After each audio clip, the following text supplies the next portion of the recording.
Subscribe Prudent Social Media channel and press bell icon for latest notifications.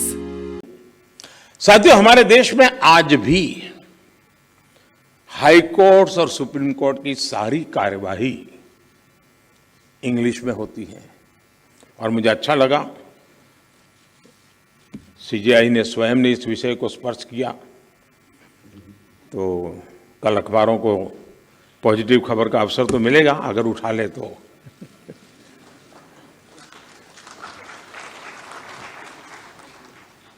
लेकिन उसके लिए बहुत इंतजार करना पड़ेगा।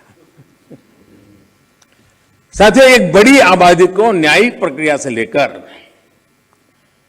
फैसलों तक को समझना मुश्किल होता है। हमें इस व्यवस्था को सरल और आम जनता के लिए ग्राह्य बनाने की जरूरत है। हमें कोर्ट्स में स्थानीय भाषाओं को प्रोत्साहन देने की जरूरत है। इससे देश के सामान्य नागरिकों का न्याय प्रणाली में भरोसा बढ़ेगा, वो उससे जुड़ा हुआ महसूस करेगा।